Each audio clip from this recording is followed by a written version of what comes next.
ഓം ശാന്തി 27/1/2024 പ്രഭാതമുരളി. മധുരമായ കുട്ടികളെ, ആത്മീയ സർജൻ നിങ്ങളെ ജ്ഞാനയോഗത്തിന്റെ ഒന്നാന്തരം അത്ഭുതകരമായ ഔഷധം കഴിപ്പിക്കുന്നു. ഈ ആത്മീയ ഔഷധം പരസ്പരം കഴിപ്പിച്ച് എല്ലാവരെയും സൽക്കരിക്കൂ. ചോദ്യം: വിശ്വത്തിന്റെ രാജ്യഭാഗ്യം നേടുന്നതിനു വേണ്ടി ഏതു പരിശ്രമമാണ് ചെയ്യേണ്ടത്? ഏതു പക്കായായ ശീലം ഉണ്ടാക്കണം? ഉത്തരം: ജ്ഞാനത്തിന്റെ മൂന്നാം നേത്രത്തിലൂടെ അകാല സിംഹാസനധാരിയായ സഹോദര ആത്മാവിനെ കാണുന്നതിനുള്ള പരിശ്രമം ചെയ്യണം. സഹോദരനാണെന്ന് മനസ്സിലാക്കി എല്ലാവർക്കും ജ്ഞാനം നൽകൂ.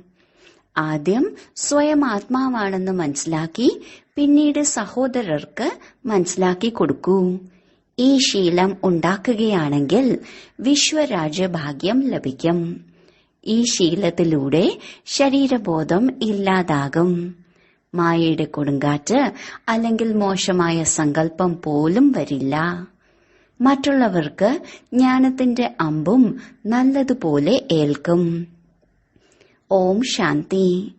ജ്ഞാനത്തിന്റെ മൂന്നാം നേത്രം നൽകുന്ന ആത്മീയ അച്ഛനിരുന്ന് ആത്മീയ കുട്ടികൾക്ക് മനസ്സിലാക്കി തരുന്നു. ജ്ഞാനത്തിന്റെ മൂന്നാമത്തെ നേത്രം ബാബയ്ക്കല്ലാതെ മറ്റാർക്കും നൽകാൻ സാധിക്കില്ല. ഇപ്പോൾ നിങ്ങൾ കുട്ടികൾക്ക് ജ്ഞാനത്തിന്റെ മൂന്നാം നേത്രം ലഭിച്ചു. ഇപ്പോൾ ഈ പഴയ ലോകം പരിവർത്തനപ്പെടേണ്ടതാണ് എന്ന് നിങ്ങൾക്കറിയാം.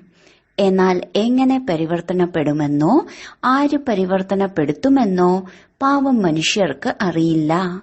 എന്തുകൊണ്ടെന്നാൽ അവർക്ക് ജ്ഞാനത്തിന്റെ മൂന്നാം കണ്ണ് ഇല്ല. നിങ്ങൾ കുട്ടികൾക്ക് ഇപ്പോൾ ജ്ഞാനത്തിന്റെ മൂന്നാം കണ്ണ് ലഭിച്ചു. അതിലൂടെ നിങ്ങൾ സൃഷ്ടിയുടെ ആദിമധ്യ അന്ത്യത്തെ മനസ്സിലാക്കി. ഇത് ജ്ഞാനത്തിന്റെ സാക്രീനാണ്. സാക്രീന്റെ ഒരു തരി പോലും എത്ര മധുരമായിരിക്കും. ജ്ഞാനത്തിന് മന്മനാഭവ എന്ന ഒരേ ഒരു വാക്ക് മാത്രമേ ഉള്ളൂ. സ്വയം ആത്മാവാണെന്ന് മനസ്സിലാക്കി ബാബയെ ഓർമ്മിക്കൂ. ബാബ ശാന്തിധാമത്തിലേക്കും സുഖധാമത്തിലേക്കുമുള്ള വഴി പറഞ്ഞു തന്നുകൊണ്ടിരിക്കുന്നു. കുട്ടികൾക്ക് സ്വർഗത്തിലെ സമ്പത്ത് നൽകുന്നതിനു വേണ്ടി ബാബ വന്നിരിക്കുന്നു. അതിനാൽ കുട്ടികൾക്ക് എത്ര സന്തോഷം ഉണ്ടാകേണ്ടതാണ്. സന്തോഷം പോലെ മറ്റൊരു മരുന്നില്ല എന്ന് പറയാറില്ലേ? സദാ സന്തോഷത്തിലിരിക്കുന്നവർക്ക് അത് ഔഷധം പോലെയാണ്. 21 ജന്മം ആരോഗ്യത്തോടെ ഇരിക്കുന്നതിന് ഇത് ശക്തിദായകമായ ഔഷധമാണ്. ഈ മരുന്ന് സദാ എല്ലാവരെയും കഴിപ്പിച്ചുകൊണ്ടിരിക്കൂ. നിങ്ങൾ ശ്രീമതത്തിലൂടെ ആത്മീയ സൽക്കാരം നടത്തിക്കൊണ്ടിരിക്കുകയാണ്. ആർക്കെങ്കിലും ബാബയുടെ പരിചയം നൽകുക എന്നതാണ് സത്യമായ സൽക്കാരം.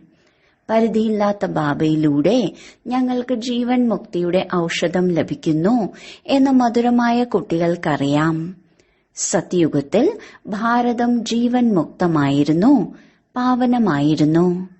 ബാബ വളരെ ഉയർന്ന ഔഷധമാണ് നൽകുന്നത്. അപ്പോഴാണ് അതീന്ദ്രിയ സുഖം ഗോപഗോപികമാരോട് ചോദിക്കൂ എന്ന മഹിമ പാടുന്നത്. ഇത് ജ്ഞാനയോഗത്തിന്റെ എത്ര ഒന്നാന്തരം ഔഷധമാണ്. ഈ ഔഷധം ഒരേ ഒരു ആത്മീയ സർജന്റെ പക്കൽ മാത്രമേ ഉള്ളൂ. മറ്റാർക്കും ഈ ഔഷധത്തെക്കുറിച്ച് അറിയുകയില്ല. ബാബ പറയുന്നു, മധുരമായ കുട്ടികളെ, നിങ്ങൾക്ക് വേണ്ടി ഉള്ളം കൈയിൽ സമ്മാനം കൊണ്ടുവന്നിരിക്കുന്നു. മുക്തി ജീവൻ മുക്തിയുടെ ഈ സമ്മാനം എന്റെ കൈവശം മാത്രമാണുള്ളത്. കൽപ്പകൽപ്പം ഞാൻ തന്നെയാണ് വന്ന് നിങ്ങൾക്ക് തരുന്നത്. പിന്നെ രാവണൻ തട്ടിയെടുക്കുന്നു. എങ്കിലിപ്പോൾ നിങ്ങൾ സന്തോഷത്തിന്റെ എത്ര ഉന്നതിയിലെത്തണം. ഞങ്ങളെ കൂടെ കൊണ്ടുപോകുന്നത് ഒരേ ഒരു അച്ഛനും ടീച്ചറും സത്യമായ സദ്ഗുരുവുമാണെന്ന് നിങ്ങൾക്കറിയാം. എത്രയും പ്രിയപ്പെട്ട ബാബയിൽ നിന്ന് വിശ്വത്തിന്റെ ചക്രവർത്തി പദവി ലഭിക്കുന്നു. ഇത് കുറഞ്ഞ കാര്യമാണോ? സദാ ഹർഷിതമായിരിക്കണം. ഈശ്വരീയ വിദ്യാർത്ഥി ജീവിതമാണ് ഏറ്റവും നല്ലത്. ഇത് ഇപ്പോഴത്തെ മഹിമ തന്നെയാണ്. ശേഷം പുതിയ ലോകത്തിലും നിങ്ങൾ സന്തോഷം ആഘോഷിച്ചുകൊണ്ടിരിക്കും. സത്യമായ സന്തോഷം എപ്പോൾ ആഘോഷിക്കുന്നു എന്ന് ലോകർക്കറിയില്ല. മനുഷ്യർക്ക് സത്യയുഗത്തിന്റെ ജ്ഞാനം തന്നെയില്ല. ഇവിടെ തന്നെയാണ് ആഘോഷിച്ചുകൊണ്ടിരിക്കുന്നത്. എന്നാൽ ഈ പഴയ തമോപ്രധാന ലോകത്ത് സന്തോഷം എവിടെ നിന്ന് വരാനാണ്? ഇവിടെ രക്ഷിക്കൂ രക്ഷിക്കൂ എന്ന് വിളിച്ചുകൊണ്ടിരിക്കുന്നു. എത്ര ദുഃഖം നിറഞ്ഞ ലോകമാണ്. ബാബ നിങ്ങൾ കുട്ടികൾക്ക് എത്ര സഹജമായ വഴിയാണ് പറഞ്ഞു തരുന്നത്. ഗൃഹസ്ഥ വ്യവഹാരത്തിൽ കഴിഞ്ഞും കമലപുഷ്പ സമാനം ജീവിക്കൂ. ജോലി കാര്യങ്ങൾ ചെയ്തുകൊണ്ടും എന്നെ ഓർമ്മിച്ചുകൊണ്ടിരിക്കൂ. പ്രിയതമനും പ്രിയതമയും പരസ്പരം ഓർമ്മിച്ചുകൊണ്ടിരിക്കും. അത് ഇന്നാരുടെ പ്രിയതമ, ഇത് ഇന്നാളുടെ പ്രിയതമൻ. ഇവിടെ ഈ കാര്യമല്ല. ഇവിടെ നിങ്ങളെല്ലാം ഒരു പ്രിയതമന്റെ ജന്മജന്മാന്തരമായുള്ള പ്രിയതമകളാണ്. ബാബ നിങ്ങളുടെ പ്രിയതമ ആകുന്നില്ല. നിങ്ങൾ ആ പ്രിയതമൻ വരുന്നതിന് വേണ്ടി ഓർമ്മിച്ചുകൊണ്ട് വരുന്നു. ദുഃഖം കൂടുതൽ ഉണ്ടാകുമ്പോൾ കൂടുതൽ ഓർമ്മിക്കുന്നു. അതുകൊണ്ട് തന്നെയാണ് ദുഃഖത്തിൽ എല്ലാവരും ഓർമ്മിക്കുന്നു, സുഖത്തിൽ ആരും ഓർമ്മിക്കുന്നില്ല എന്ന് പാടുന്നത്. ഈ സമയം ബാബയും സർവശക്തിവാനാണ്. ദിനം പ്രതിദിനം മായയും സർവശക്തിവാനും തമോപ്രധാനവും ആയിക്കൊണ്ടിരിക്കുന്നു. അതിനാൽ ഇപ്പോൾ ബാബ പറയുന്നു, മധുരമായ കുട്ടികളെ, ദേഹി അഭിമാനിയാകൂ. സ്വയം ആത്മാവെന്ന് മനസ്സിലാക്കി അച്ഛനായ എന്നെ ഓർമ്മിക്കൂ. കൂടെ ദൈവിക ഗുണങ്ങളും ധാരണ ചെയ്യൂ. എങ്കിൽ നിങ്ങൾ ഇങ്ങനെ, അതായത് ലക്ഷ്മി നാരായണനായി തീരും. ഈ പഠിത്തത്തിന്റെ മുഖ്യ കാര്യം തന്നെ ഓർമ്മയാണ്. ഉയർന്നതിലും ഉയർന്ന ബാബയെ വളരെ സ്നേഹത്തോടെ ഓർമ്മിക്കണം. ആ ബാബ തന്നെയാണ് പുതിയ ലോകം സ്ഥാപിക്കുന്നത്. ബാബ പറയുന്നു, നിങ്ങൾ കുട്ടികളെ വിശ്വത്തിന്റെ അധികാരി ആക്കുന്നതിന് ഞാൻ വന്നിരിക്കുന്നു. അതിനാൽ ഇപ്പോൾ എന്നെ ഓർമ്മിക്കുകയാണെങ്കിൽ നിങ്ങളുടെ അനേക ജന്മത്തെ പാപം ഇല്ലാതായി തീരും. പതീത പാവനനായ ബാബയെ തന്നെയല്ലേ വിളിച്ചിരുന്നത്? ഇപ്പോൾ ബാബ വന്നിരിക്കുന്നു എങ്കിൽ തീർച്ചയായും പവിത്രമാകണം. ബാബ ദുഃഖം ഹരിച്ച് സുഖം തരുന്നവനാണ്. സത്യുഗത്തിൽ പവിത്ര ലോകമായിരുന്നു. അപ്പോൾ എല്ലാവരും സുഖികളായിരുന്നു. ഇപ്പോൾ ബാബ വീണ്ടും പറയുന്നു, കുട്ടികളെ, ശാന്തിധാമത്തെയും സുഖധാമത്തെയും ഓർമ്മിച്ചുകൊണ്ടിരിക്കൂ. ഇപ്പോൾ സംഗമയുഗമാണ്. തോണിക്കാരൻ നിങ്ങളെ ഈ തീരത്ത് നിന്നും ആ തീരത്തേക്ക് കൊണ്ടുപോകുന്നു. തോണി ഒന്നല്ല, മുഴുവൻ ലോകവും ഒരു വലിയ കപ്പൽ പോലെയാണ്. അതിനെയാണ് മറുകര കടത്തുന്നത്. മധുരമായ നിങ്ങൾ കുട്ടികൾക്ക് എത്ര സന്തോഷമുണ്ടാകണം. നിങ്ങൾക്ക് സദാ സന്തോഷം തന്നെ സന്തോഷമാണ്. പരിധിയില്ലാത്ത ബാബ ഞങ്ങളെ പഠിപ്പിച്ചുകൊണ്ടിരിക്കുന്നു. ആഹാ, ഇതൊരിക്കലും കേട്ടിട്ടുമില്ല, പഠിച്ചിട്ടുമില്ല. ഭഗവാൻ ഉവാച, ഞാൻ നിങ്ങളെ രാജയോഗം പഠിപ്പിക്കുന്നു. നിങ്ങൾ ആത്മീയ കുട്ടികളെ രാജയോഗം പഠിപ്പിക്കുന്നു. അതുകൊണ്ട് നിങ്ങൾ നല്ല രീതിയിൽ പഠിക്കണം, ധാരണ ചെയ്യണം, നല്ല രീതിയിൽ പഠിക്കണം. പഠിത്തത്തിൽ എപ്പോഴും സംഖ്യാക്രമം ഉണ്ടാകും. സ്വയം നോക്കണം, ഞാൻ ഉത്തമനാണോ, മധ്യമനാണോ, അതോ അധമനാണോ? ബാബ പറയുന്നു, സ്വയം നോക്കൂ, ഞാൻ ഉയർന്ന പദവി നേടുന്നതിന് യോഗ്യനാണോ എന്ന്. ആത്മീയ സേവനം ചെയ്യുന്നുണ്ടോ? കാരണം ബാബ പറയുന്നു, കുട്ടികളെ, സേവനയുക്തരാകൂ, പിന്തുടരൂ. ഞാൻ വന്നിരിക്കുന്നത് തന്നെ സേവനത്തിനാണ്. ദിവസേന സേവനം ചെയ്യുന്നു. അതിനാണ് ഈ രഥം എടുത്തിരിക്കുന്നത്. ഈ രഥത്തിന് അസുഖം വരികയാണെങ്കിൽ ഞാൻ ബ്രഹ്മാവിന്റെ ശരീരത്തിൽ വന്ന് മുരളി എഴുതുന്നു. മുഖത്തിലൂടെ സംസാരിക്കാൻ വയ്യ എങ്കിൽ ഞാൻ എഴുതും. കുട്ടികൾക്ക് മുരളി നഷ്ടപ്പെടരുതല്ലോ. ഞാനും സേവനത്തിലല്ലേ. ഇത് ആത്മീയ സേവനമാണ്. ബാബ മധുരമധുരമായ കുട്ടികൾക്ക് മനസ്സിലാക്കി തരുന്നു. കുട്ടികളെ, നിങ്ങളും ബാബയുടെ സേവനത്തിൽ മുഴുകൂ. ഈശ്വരീയ പിതാവിന്റെ സേവനത്തിൽ. മുഴുവൻ വിശ്വത്തിന്റെ അധികാരിയായ ബാബ തന്നെയാണ് നിങ്ങളെ വിശ്വത്തിന്റെ അധികാരി ആക്കുന്നതിന് വന്നിരിക്കുന്നത്. നന്നായി പുരുഷാർത്ഥം ചെയ്യുന്നവരെ മഹാവീരൻ എന്നു പറയുന്നു. ബാബയുടെ നിർദ്ദേശമനുസരിച്ച് നടക്കുന്ന മഹാവീരൻ ആരാണ് എന്ന് നോക്കിക്കൊണ്ടിരിക്കുന്നു. സ്വയം ആത്മാവാണെന്ന് മനസ്സിലാക്കി സഹോദരനായി കാണൂ എന്ന് ബാബയുടെ ആജ്ഞയാണ്. ഈ ശരീരത്തെ മറക്കൂ. ബാബയും ഈ ശരീരം കാണുന്നില്ല. ബാബ പറയുന്നു, ഞാൻ ആത്മാക്കളെ നോക്കുന്നു. എന്നാൽ ആത്മാവിന് ശരീരമില്ലാതെ സംസാരിക്കാൻ സാധിക്കില്ല എന്നത് ജ്ഞാനമാണ്. ഞാനും ഈ ശരീരം കടമെടുത്ത് ഈ ശരീരത്തിൽ വരുന്നു. ശരീരത്തിന്റെ കൂടെ മാത്രമേ ആത്മാവിന് പഠിക്കാൻ സാധിക്കൂ. ബാബയുടെ സിംഹാസനം ഇവിടെയാണ്. ഇത് അകാല സിംഹാസനമാണ്. ആത്മാവ് അകാലമൂർത്തിയാണ്. ആത്മാവ് ഒരിക്കലും ചെറുതോ വലുതോ ആകുന്നില്ല. ശരീരമാണ് ചെറുതും വലുതും ആകുന്നത്. ഏതെല്ലാം ആത്മാക്കളുണ്ടോ അവരുടെ എല്ലാം സിംഹാസനം ഈ ഭൃഗുടി മധ്യത്തിലാണ്. ശരീരം എല്ലാവർക്കും വേറെ വേറെയാണ്. ചിലരുടെ അകാല സിംഹാസനം പുരുഷന്റേതായിരിക്കും, ചിലരുടേത് സ്ത്രീയുടേതും, ചിലരുടേത് കുട്ടിയുടേതായിരിക്കും. ബാബ ഇരുന്ന് കുട്ടികളെ ആത്മീയ ഡ്രിൽ അഭ്യസിപ്പിക്കുന്നു. ആരോടെങ്കിലും സംസാരിക്കുമ്പോൾ ആദ്യം സ്വയം ആത്മാവാണെന്ന് മനസ്സിലാക്കൂ. ഞാൻ ആത്മാവ് ഈ സഹോദരനോട് സംസാരിക്കുന്നു. ശിവബാബയെ ഓർമ്മിക്കൂ എന്ന ബാബയുടെ സന്ദേശം നൽകുന്നു. ഓർമ്മയിലൂടെ തന്നെയാണ് കറ പോകുന്നത്. സ്വർണത്തിൽ കറ പതിയുമ്പോൾ മൂല്യവും കുറയുന്നു. നിങ്ങൾ ആത്മാക്കളിലും കറ ഉള്ളത് കാരണം മൂല്യരഹിതമായി തീർന്നു. ഇപ്പോൾ വീണ്ടും പരിശുദ്ധമാകണം. നിങ്ങൾ ആത്മാക്കൾക്ക് ഇപ്പോൾ ജ്ഞാനത്തിന്റെ മൂന്നാം നേത്രം ലഭിച്ചിരിക്കുന്നു. ആ കണ്ണുകളിലൂടെ സ്വന്തം സഹോദരരെ നോക്കൂ. സഹോദരൻ സഹോദരനെ കാണുന്നതിലൂടെ ഒരിക്കലും കർമ്മേന്ദ്രിയങ്ങൾ ചഞ്ചലമാകില്ല. രാജ്യഭാഗ്യം നേടണം, വിശ്വത്തിന്റെ അധികാരി ആകണം. എന്നാൽ ഈ പരിശ്രമം ചെയ്യൂ.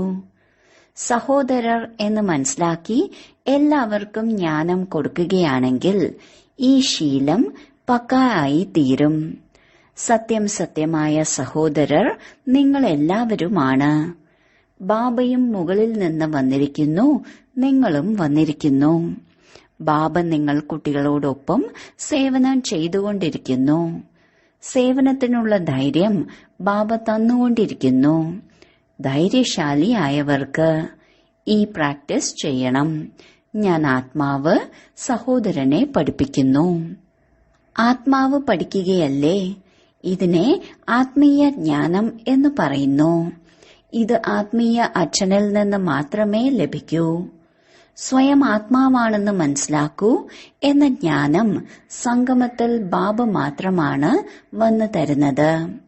നിങ്ങൾ നഗ്നരായി, അതായത് അശരീരിയായി വന്നു, പിന്നെ ശരീരം ധാരണ ചെയ്ത് 84 ജന്മത്തിന്റെ പാർട്ട് അഭിനയിക്കുന്നു. ഇപ്പോൾ വീണ്ടും മടങ്ങിപ്പോകണം. അതിനാൽ സ്വയം ആത്മാവെന്ന് മനസ്സിലാക്കി സഹോദര ദൃഷ്ടിയിലൂടെ കാണണം. ഈ പരിശ്രമം ചെയ്യണം. സ്വയം പരിശ്രമിക്കണം. മറ്റുള്ളവരിലൂടെ നമ്മൾക്ക് എന്ത് വരാനാണ്? Charity begins at home. എന്നാൽ ആദ്യം സ്വയം ആത്മാവെന്ന് മനസ്സിലാക്കി പിന്നീട് സഹോദരർക്ക് മനസ്സിലാക്കി കൊടുക്കൂ. എങ്കിൽ നല്ല രീതിയിൽ അമ്പയ്യാം. മൂർച്ച ഉണ്ടാകണം. പരിശ്രമിക്കണം. എങ്കിൽ മാത്രമേ ഉയർന്ന പദവി നേടൂ. ബാബ വന്നിരിക്കുന്നത് തന്നെ ഫലം നൽകുന്നതിനാണ്. അതിനാൽ പരിശ്രമിക്കണം. കുറച്ച് സഹിക്കുകയും വേണ്ടിവരും. എന്തെങ്കിലും തലതിരിഞ്ഞ കാര്യം പറയുകയാണെങ്കിൽ മിണ്ടാതിരിക്കൂ. നിങ്ങൾ മൗനമായി ഇരിക്കുകയാണെങ്കിൽ മറ്റുള്ളവർ എന്തു ചെയ്യും? 2 കൈകൾ ചേർത്താണ് കൊട്ടുന്നത്. ഒരാൾ ശബ്ദിക്കുമ്പോൾ മറ്റേയാൾ മൗനമായി ഇരിക്കുകയാണെങ്കിൽ അവർ സ്വയം നിശബ്ദമാകും. കൈകൾ ചേർത്ത് കൊട്ടുന്നതിലൂടെ ശബ്ദമുണ്ടാകുന്നു. കുട്ടികൾ പരസ്പരം മംഗളം ചെയ്യണം. ബാബ മനസ്സിലാക്കി തരുന്നു, അല്ലയോ കുട്ടികളെ, സദാ സന്തോഷത്തിലിരിക്കണമെങ്കിൽ മന്മനാഭവ. സ്വയം ആത്മാവെന്ന് മനസ്സിലാക്കി ബാബയെ ഓർമ്മിക്കൂ. സഹോദരങ്ങൾക്ക്, അതായത് ആത്മാവിന് നേരെ നോക്കൂ. സഹോദരങ്ങൾക്കും ഈ ജ്ഞാനം നൽകൂ. യോഗം ചെയ്യിക്കുമ്പോഴും സ്വയം ആത്മാവെന്ന് മനസ്സിലാക്കി സഹോദരനെ നോക്കുകയാണെങ്കിൽ സേവനം നന്നായിരിക്കും. സഹോദരർക്ക് മനസ്സിലാക്കി കൊടുക്കൂ എന്ന് ബാബ പറഞ്ഞിട്ടുണ്ട്. എല്ലാ സഹോദരരും ബാബയിൽ നിന്ന് സമ്പത്തെടുക്കുന്നു. ഈ ആത്മീയ ജ്ഞാനം ഒരേ ഒരു തവണ നിങ്ങൾ ബ്രാഹ്മണ കുട്ടികൾക്ക് ലഭിക്കുന്നു. നിങ്ങൾ ബ്രാഹ്മണരാണ്, പിന്നീട് ദേവത ആകേണ്ടവർ. ഈ സംഗമയുഗത്തെ ഉപേക്ഷിക്കരുത്. ഇല്ലെങ്കിൽ എങ്ങനെ മറുകര കടക്കും? കുതിച്ചു ചാടുക സാധ്യമല്ല. ഇത് അത്ഭുതകരമായ സംഗമയുഗമാണ്. അതിനാൽ കുട്ടികൾക്ക് ആത്മീയ യാത്രയുടെ ശീലമുണ്ടാക്കണം. നിങ്ങൾക്ക് നേട്ടത്തിന്റെ കാര്യമാണ്. ബാബയുടെ ശിക്ഷണം സഹോദരർക്ക് നൽകണം.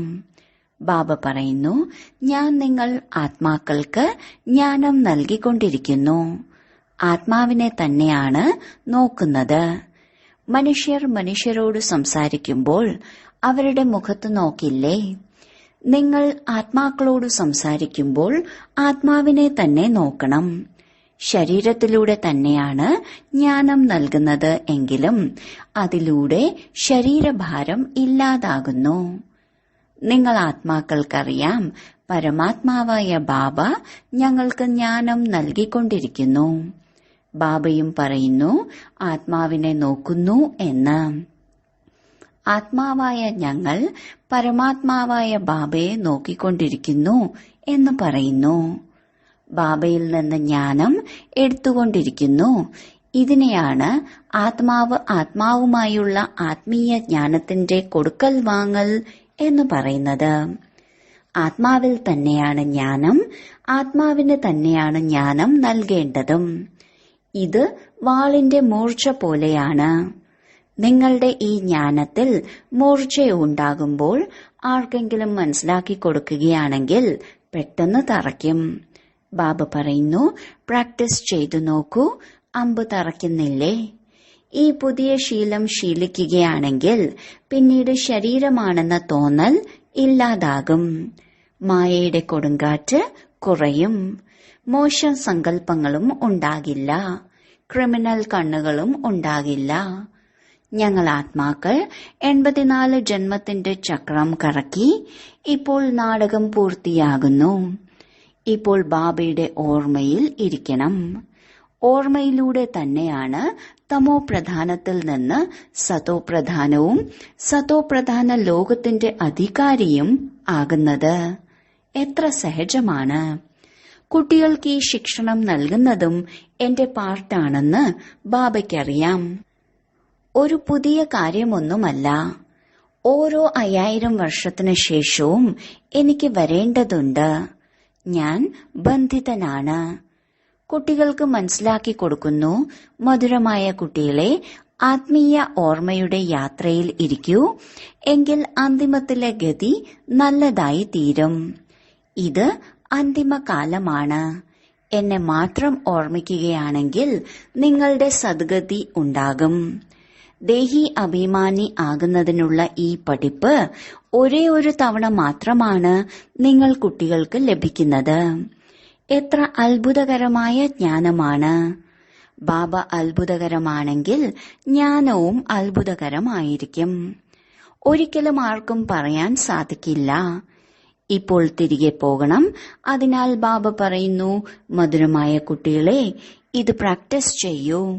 സ്വയം ആത്മാവെന്ന് മനസ്സിലാക്കി ആത്മാവിന് ജ്ഞാനം നൽകൂ. 3ാം കണ്ണുകൊണ്ട് സഹോദരരെ കാണുക. ഇത് വളരെ പ്രയാസമുള്ള കാര്യമാണ്. ശരി, വളരെ കാലത്തെ വേർപാടിന് ശേഷം തിരിച്ചു കിട്ടിയ മധുരമധുരമായ കുട്ടികൾക്ക് മാതാവും പിതാവുമായ ബാപ്ദാദയുടെ സ്നേഹസ്മരണകളും സുപ്രഭാതവും. ആത്മീയ അച്ഛന്റെ ആത്മീയ കുട്ടികൾക്ക് നമസ്കാരം. ധാരണയ്ക്കുള്ള മുഖ്യസാരം. 1. ബാബ ഏതുപോലെ കുട്ടികളുടെ ആത്മീയ സേവനത്തിന് വന്നിരിക്കുന്നുവോ അതുപോലെ ബാബയെ പിന്തുടർന്ന് ആത്മീയ സേവനം ചെയ്യണം. ബാബയുടെ നിർദ്ദേശമനുസരിച്ച് നടന്ന് സന്തോഷത്തിന്റെ രസായനം കഴിപ്പിക്കുകയും ചെയ്യണം. 2. ആരെങ്കിലും തലതിരിഞ്ഞ കാര്യം സംസാരിക്കുകയാണെങ്കിൽ നിശബ്ദമായിരിക്കണം. ശബ്ദം കൊണ്ട് തമ്മിലടിക്കരുത്. സഹിക്കണം. വരദാനം. ദൃഢതയുടെ ശക്തിയിലൂടെ മനസ്സിനെയും ബുദ്ധിയെയും ഇരിപ്പിടത്തിൽ ഉറപ്പിക്കുന്ന സഹജയോഗിയായി ഭവിക്കൂ. കുട്ടികൾക്ക് ബാബയോട് സ്നേഹമുണ്ട്. അതുകൊണ്ട് ഓർമ്മയിൽ ശക്തിശാലിയായി ഇരിക്കുന്നതിനുള്ള, നടക്കുന്നതിനുള്ള, സേവനം ചെയ്യുന്നതിനുള്ള ശ്രദ്ധ വളരെയധികം നൽകുന്നു.